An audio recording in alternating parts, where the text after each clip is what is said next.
Welcome to Regional News. This is Jyoti. Let's get into the details. After attending the Joint Action Committee JSC meeting on delimitation convened by Tamil Nadu CM M.K. Stalin, TPCC President Mahesh Kumar Gaud stated that the participants had voiced their concerns regarding the issues affecting the southern states. He mentioned that they were opposed to the current form of delimitation. Gaud also informed that the CM of Telangana, Revanth Reddy, would be organizing another meeting in April where everyone would be invited to attend.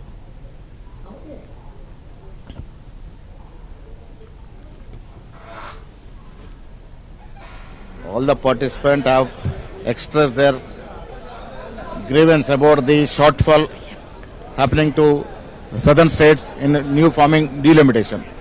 We are opposing the present form of delimitation process. We are the states who have successfully implemented the population policy of 1976, due to which population has come down. So for that we cannot be punished.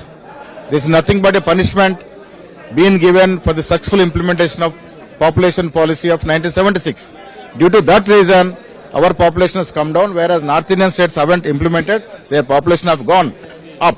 So purely depending on the population, if delimitation takes place, this will definitely damage the prospects of southern states. We have seriously opposed it, and our Revanth Reddy, Telangana Chief Minister, is going to conduct one more conclave with a massive public meeting in the month of April. We have invited all dignitaries. They are accepted, convened. In the first week of April, we will have a massive public meeting which would be an eye-opener for the union government. Thank you. In Chennai, Tamil Nadu, PRS Working President and MLA K.T. Ramarao Kettiya suggested that the union government should increase the number of assembly seats within a state to address challenges related to population growth, representation, better administration and decentralization. KTR emphasized that altering the number of MPs could disturb the federal balance, and that if there were to be an increase in MP seats, it should either be based on the national average growth rate or maintain proportionality across all states. He questioned why population should be the sole criterion for delimitation, proposing that fiscal contribution, development and progress should also be considered. KTR urged national leadership to focus on healing old wounds instead of creating new ones, asserting that if India is to become a superpower by 2047, it must prioritize unity and balanced growth. So what are we proposing as Bharat Rashtra Samiti? What did we propose in the meeting? We proposed 2-3 things. Why is delimitation being done at all? Delimitation is being done because India is a representative democracy. People need voices, population has increased. So therefore, number of seats has to increase. Yes. But why don't we do this? Normally all of you know, all the media people also know.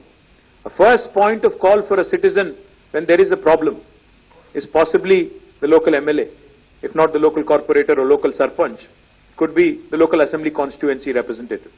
So what we are proposing is, I think union government should go ahead and increase the number of assembly seats within a specific state so that wherever there is an increase in population, all those challenges with respect to representation, with respect to better administration, decentralization, etc. can be tackled. You know why? Because number of MLAs being altered within a state does not tip the federal balance. But if you start tinkering with the number of MPs who are representing in parliament, that will certainly disturb the federal balance. MLAs regularly take care of policies at the state level. But MPs, members of parliament, take care of policy at the national level. So therefore, maybe either keeping the number of MPs the same and increasing the number of MLAs so that decentralization can be a via media kind of a solution to delimitation. That's one approach we are proposing. Or secondly, if you're increasing the number, if you are determined to increase the number of seats, then what we are proposing is maybe take the national average growth rate or maintain the same proportion for every state. Because you see, Government of India itself, through 42nd Amendment of the Constitution back in 1976, had brought in, population control as a measure and suspended further delimitation for 25 years. In 2001 again, Atal Bihari Vajpayee government suspended it by 84th Amendment for another 25 years. So for 50 years, we have not increased number of seats. Now, if we are going to increase, then it has to be in same proportion across the country. It cannot be impacting those states that have done economically, educationally, progressively, adversely. And we would also like to propose, this could sound a bit radical, population alone cannot be the criteria. What if we start asking, 19% of South India contributes to 36% of GDP. So can the South have 36% representation in Parliament? That could be a radical solution. Why population alone should be the criterion for delimitation? Why not fiscal contribution? Why not development? Why not progress? So we are certainly keen to see what the government of India would eventually say, but all in all I would say is, once again before I sum up, India has just completed 75 years of existence. Our national leadership should ideally strive to heal old wounds, not create new ones, not unnecessarily create ruptures in this Indian polity, which is already very diverse, very heterogeneous. As a renowned scholar and statesman once said, the federal structure of India must ensure that no state, however small or large, feels neglected in governments. You could be Manipur, you could be Uttar Pradesh. You should not feel neglected, or you should not feel left out. That's exactly what we are demanding. And once again, I'd like to repeat, if India truly has to become a superpower by 2047, the order of the day is cooperative federalism, not coercive federalism. Congress Party senior leader Tulsi Reddy stated that the underground water issue in the region has worsened due to the illegal transportation of sand using machinery in the Vempalli-Papagni river. He emphasized that the water scarcity problem has become severe, leading to drinking water shortages in Vempalli major Gram Panchayat of Kadapa district. Tulsi Reddy submitted a petition to the Vempalli Tahsildar Harinath Reddy, urging immediate action to resolve the drinking water crisis. He warned that without preventive measures in the next 2 months, the water shortage would intensify. He also pointed out that both sides of the Papagni river have been encroached upon and requested the release of water from the Veligallu project into the river.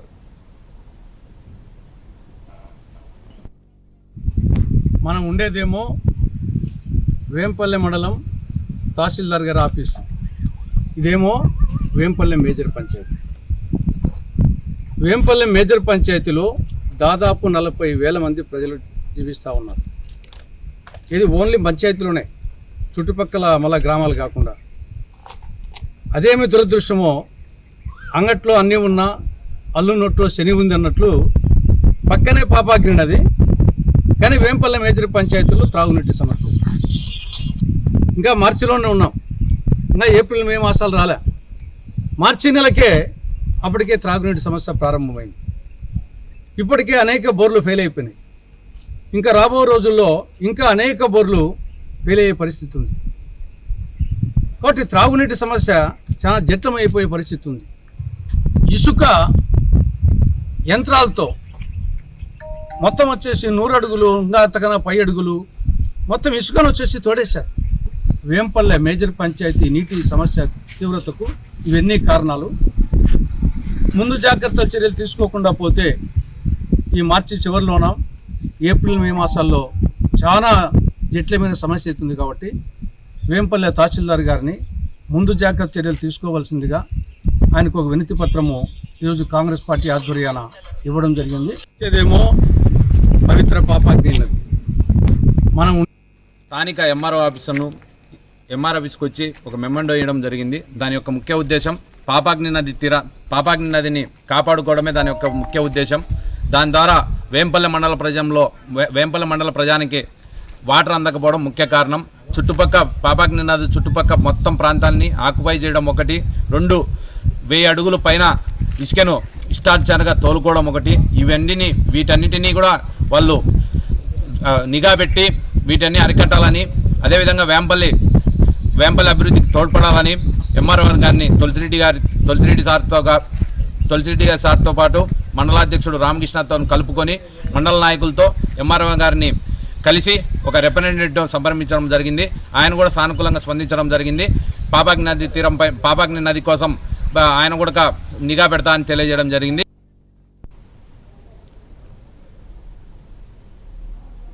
A crucial Andhra Pradesh cabinet meeting will be held on April 3 under the chairmanship of Chief Minister Chandrababu Naidu.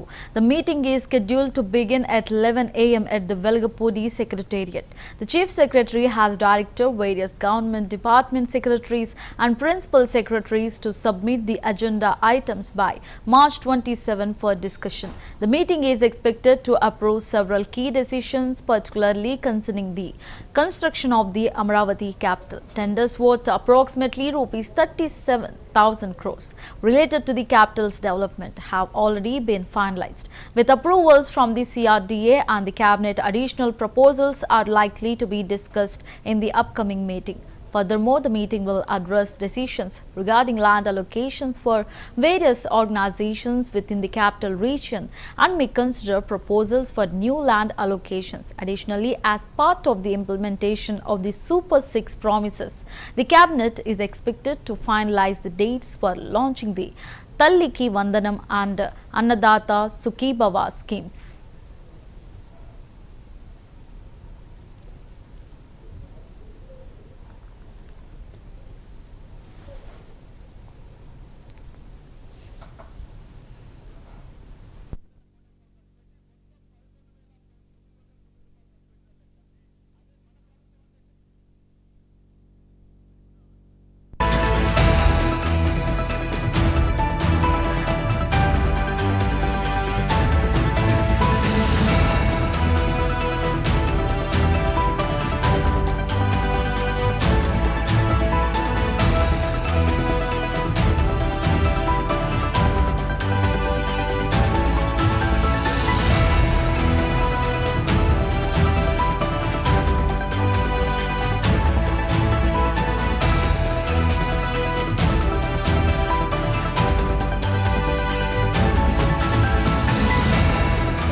Damage to crops wiping out what had been carefully nurtured.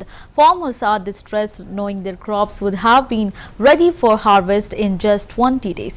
In Dandepalli Mandal of Manchiral district, around 80 acres of crops have been severely affected by unseasonal rains and hailstorms.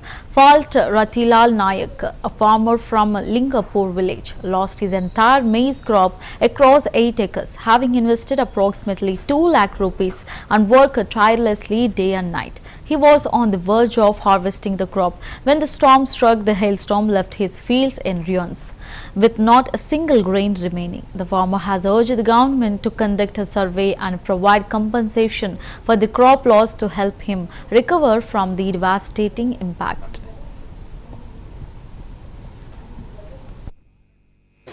Allipuram శివారు లింగపురం శివారు 2 ఎకరాల భూమి మా అక్కజొన్న నాలుగడిచింది నిన్నటి వర్షానికి మీరు ఆదుకోవాలి ప్రభుత్వం. అది అల్లిపురం శివారు లింగపురం శివారు 2 ఎకరాల భూమి మా అక్కజొన్న నాలుగడిచింది నిన్నటి వర్షానికి మీరు ఆదుకోవాలి ప్రభుత్వం. అది అల్లిపురం శివారు లింగపురం శివారు 2 ఎకరాల భూమి మా అక్కజొన్న నాలుగడిచింది నిన్నటి వర్షానికి మీరు ఆదుకోవాలి ప్రభుత్వం. అది అల్లిపురం శివారు లింగపురం శివారు 2 ఎకరాల భూమి మా అక్కజొన్న నాలుగడిచింది నిన్నటి వర్షానికి మీరు ఆదుకోవాలి ప్రభుత్వం. అది అల్లిపురం శివారు లింగపురం శివారు 2 ఎకరాల భూమి మా అక్కజొన్న నాలుగడిచింది నిన్నటి వర్షానికి మీరు ఆదుకోవాలి ప్రభుత్వం. అది అల్లిపురం శివారు లింగపురం శివారు 2 ఎకరాల భూమి మా అక్కజొన్న నాలుగడిచింది నిన్నటి వర్షానికి మీరు ఆదుకోవాలి ప్రభుత్వం. ఈ 8 ఎకరాల మొక్కజొన్న ఈ మొత్తం నేలమట్టం అయిపోయింది అకాల వర్షాలతోని. ఇది మొత్తం దీనికి దగ్గర వ్యవసాయ పెట్టుబడి 2.5 లక్షలు అయిపోయింది. ఇప్పుడు దీనికి వచ్చే ఆదాయం 5 లక్షలు ఇప్పుడు మొత్తం నేలపాలు ఉరిగింది. ఇండ్లకెళ్లి ఫీజు గడ్డ ఏమీ కాలేదు. మొత్తం నేలమట్టం అయిపోయింది. మాకు government Well, let's take a short break.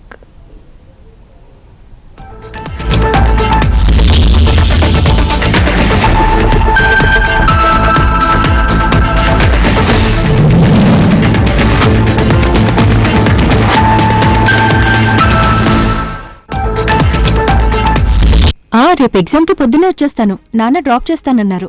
అమ్మా ఉన్నావా? జీవితం చేదాటిపోతుంటే పట్టించుకోవా? ఈ సారా వల్ల నీకేదైనా అయితే? ఈ సారా నన్నేం చేయలేదు. కల్తీ సారా తాగి శ్వాస ఆడక 16 మందికి అస్వస్థత. ఈ సారా వల్ల నిన్ను పరీక్షకు తీసుకెళ్ళలేకపోయానమ్మా. నాటుసారా బాధిత కుటుంబాలలో నవ ఉదయాన్ని తీసుకురావడమే లక్ష్యంగా ఇక నాటుసారాని ఆంధ్రప్రదేశ్ నుంచి పూర్తిగా నిర్మూలించడమే ధ్యేయంగా నవోదయం 2.0. This is Dr. Shantan Palwai, consultant orthopedic surgeon. I'm Dr. Rohit Kiran Fadnis. I am a consultant general surgeon at Image Hospitals. In this camp, we would like to advise you about your various problems concerning your ligament injuries, joint replacement surgeries, and various other polytrauma or deformities corrections. At Image Hospitals, we do get cases of various type of hernias. For the recent advances, we have even a laparoscopy. We have a robotic surgeries, which have changed the complete game about hernia surgeries.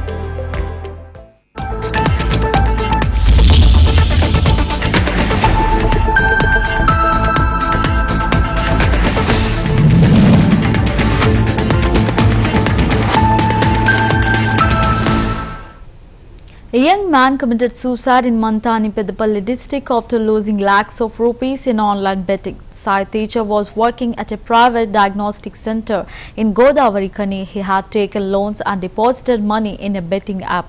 He finds difficulty to repay the loans, attempted suicide by consuming grass on the 18th of this month near Sangareddypalli. When his family members came to know about the matter, they shifted him to a hospital in Karimnagar for better treatment.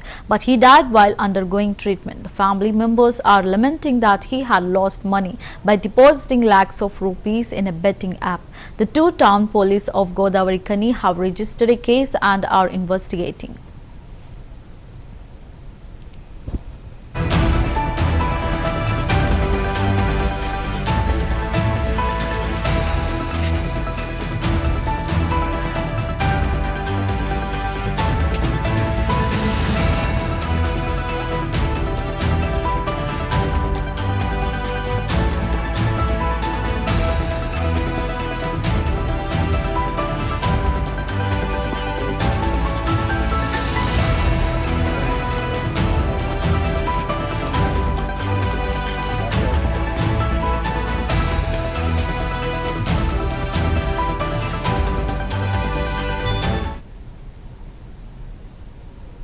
Mining officials conducted a raid on an illegal sand ramp in Sompalli, Rajodu Mandal in the B.R. Ambedkar Konasima district. Following the instructions of the district mines and the geology officer Vamshidhar Reddy, Inspector Sujata led the operation, which resulted in the seizure of 13 tractors operating without any government permission. The seized tractors were handed over to the Rajolu police. However, the tractor drivers involved staged a protest against the mining officials. They voiced concerns over the registration of cases against them, while the individuals operating the illegal sand ramp remained unpunished. The protest highlighted their grievances regarding the disproportionate action taken against the tractor drivers rather than the illegal operators.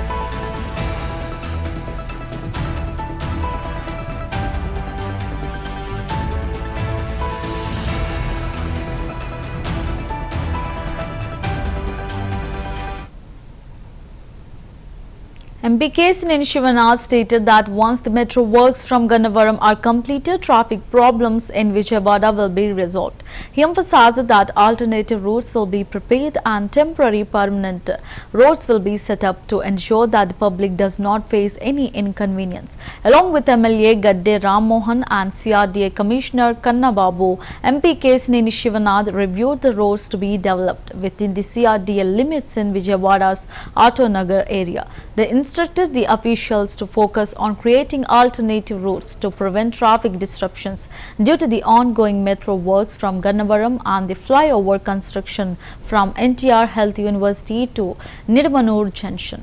Additionally, they examined another potential alternative route from Ramavarapadu Ring Road to Gannavaram Airport to further improve traffic flow. ముఖద్వారం అమరావతిలో భాగమైన విజయవాడలో వాళ్ళ CRDA commissioner గారి ఆధ్వర్యంలో కన్నబాబు గారి ఆధ్వర్యంలో నేను ఎమ్మెల్యే గద్దె రామ్మోహన్ రావు ముఖ్యంగా 305 ఎకరాల్లో 1,00,000 మంది కార్మికులు ఉండే ప్రాంతమైన ఇక్కడ ఆటోనగర్ ప్రాంతం ఈ ప్రాంతం కనుక అభివృద్ధి ఉంటే విజయవాడ అభివృద్ధిలో దోహదం పడుతుంది కాబట్టి గౌరవ ముఖ్యమంత్రి గారు గౌరవ మున్సిపల్ మంత్రి గారు ఆధ్వర్యంలో ఏర్పడిన సిఆర్డీఏలో ఇవాళ అమరావతి సమస్యలే కాదు సిఆర్డీఏ ప్రాంతంలో ఉన్న అన్ని రోడ్లు డెవలప్మెంట్లో భాగంగా కమిషనర్ గారి ఆధ్వర్యంలో ఇవాళ ఆటోనగర్ రావడం జరిగింది త్వరలో ఇటువంటి ఆటోనగర్ని దేశంలో ఎక్కడా లేని విధంగా ఉండే ఇటువంటి ఆటోనగర్ని ఇంత డెన్సిటీ ఆఫ్ ఆటోనగర్ని free flow of traffic allow చేయాలి అంతేకాకుండా రేపు రాబోయే కాలంలో ఫ్లైఓవర్ కూడా రాబోతుంది నిడమానం నుంచి మహానాడు రోడ్డు కూడా మూసుకుపోబోతుంది కాబట్టి ఇక్కడ చాలామంది జీవనోపాధి కోల్పోబోతారు కాబట్టి దానికి ముందుగానే మేల్కొని ప్రత్యామ్నాయ రోడ్లు చూడటానికే మేము ఇవాళ రావడం జరిగింది ఈ కార్యక్రమానికి ఇంత ఉదయమే వచ్చిన అధికారులకి ముఖ్యంగా సిఆర్డీఏ కమిషనర్ గారికి ధన్యవాదాలు థ్యాంక్ యూ అమరావతికి ముఖద్వారం అమరావతిలో భాగమైన Vijayawada Madhakashir MLA and TTT board member Ms. Raju stated that the approval of the SC classification bill is a historic decision and such decisions are only made under the leadership of someone with a vision for social justice. He commended Chandrababu for taking this decision, saying it is praiseworthy that he who desires the development of all castes and communities has made such a decision. Ms. Raju also criticized the act of changing the name of Ambedkar's foreign education scheme to Jagan's name, calling it a heinous act. He further remarked that it is regrettable that YSSCP leaders who remained silent during the previous government's tenure when Dalits were subjected to murders and rapes are now criticizing the SC classification. Nara Chandrababu Naidu గారి నాయకత్వంలో దాదాపు 30 సంవత్సరాలుగా దళితుల వర్గీకరణ కోసం జరుగుతున్నటువంటి పోరాటాన్ని గౌరవించి ఎస్సీ వర్గీకరణ అంశాన్ని అసెంబ్లీలో తీర్మానం చేసి దళితుల్లో అసమానతలు లేని ఆర్థిక అభివృద్ధికి నోచుకోనటువంటి దళితులకి న్యాయం జరిగే విధంగా గౌరవ ముఖ్యమంత్రి నారా చంద్రబాబు నాయుడు గారి నిర్ణయం చారిత్రాత్మకం. గతంలో ఎస్సీ వర్గీకరణ ఉద్యమం ప్రారంభ దశలో ఎస్సీ వర్గీకరణకి వెన్నుదన్నుగా నిలబడినటువంటి నాయకుడు రామచంద్రరాజు కమిషన్ వేసి అప్పట్లో 97-98లో ఉమ్మడి రాష్ట్రంలో కమిషన్ క్షేత్రస్థాయిలో పర్యటించి దళితుల్లో ఆర్థిక అసమానతలున్నాయి, రాజకీయ అసమానతలున్నాయి, విద్యలో అసమానతలున్నాయి, రిజర్వేషన్లు డాక్టర్ బాబాసాహెబ్ అంబేద్కర్ గారి ఏ ఉద్దేశంతో అయితే రిజర్వేషన్లు పొందపరిచాడో అవి సక్రమంగా జరగాలంటే ఎస్సీల్ని ఏబిసిడీలుగా వర్గీకరించాలని చెప్పేసి అప్పుడు కమిషన్ రిపోర్టు గౌరవ ముఖ్యమంత్రి నారా చంద్రబాబు నాయుడు గారికి ప్రభుత్వానికి సమర్పిస్తే 2000 సంవత్సరంలో ఎస్సీ వర్గీకరణని రాష్ట్రపతి ఆర్డినెన్స్ ద్వారా అమలు చేసినటువంటి ఘనత గౌరవ ముఖ్యమంత్రి నారా చంద్రబాబు నాయుడు గారికి దక్కుతుంది. అప్పట్లో దాదాపు 25,000 ఉద్యోగాలు ఎస్సీలో ఉన్నటువంటి ఉపకులాలకి రావడం జరిగింది. ఆ తర్వాత గౌరవ సుప్రీంకోర్టు రాష్ట్రపతి ఆర్డినెన్స్ ద్వారా కాదు పార్లమెంట్లో చట్టం చేసుకోమని సూచన చేయడం జరిగింది. అప్పటి నుంచి ఇప్పటి వరకు అనేక పోరాటాలు చేసిన ఏ పార్టీలు ప్రభుత్వాలు అందించినటువంటి పరిస్థితి. అయితే గౌరవ ముఖ్యమంత్రి నారా చంద్రబాబు నాయుడు గారు మళ్ళీ ఆయన ముఖ్యమంత్రి అయిన తర్వాత SC In Hyderabad, an attack was reported at the house of VHP leader Ravinuthan Shashidhar in Vanasthalipuram. The incident took place at midnight when a stranger was seen entering the first floor of the house, prompting Shashidhar to file a complaint with the police. This attack follows multiple threats and incidents at his residence in the past, leading Shashidhar to express concerns about his safety. Last week, He had already submitted a complaint to the Vanasthalipuram police based on CCTV footage. The police have launched an investigation to identify the perpetrators. Shashidhar has repeatedly raised concerns about the risk to his life and has requested security from the Rajkonda Commissioner. 12:30 సమయం లోపట అగంతకులు 90 పైన దుండగులు దాడి చేసిండ్రు. డోర్లు కొట్టేసి బయటికి వస్తే అటాక్ చేయాలనేటువంటి ఒక కుట్ర కోణంలో భాగంగా వచ్చేసి డోర్లు కొట్టడము జరిగింది. విషయం గమనించి వెంటనే నేను స్థానిక సిఐ గారికి ఫోన్ ద్వారా సమాచారం ఇచ్చాను. ఆ లోపల వాళ్ళు 2-3 సార్లు డోర్లు కొట్టేసి 3-4 వ్యక్తులు ఉన్నటువంటి విషయం మాకు అనుమానంగా ఉంది.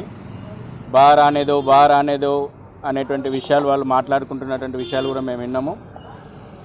వెంటనే పోలీసులు స్పందించి స్పాట్కు 10 నిమిషాల లోపల చేరుకున్నారు.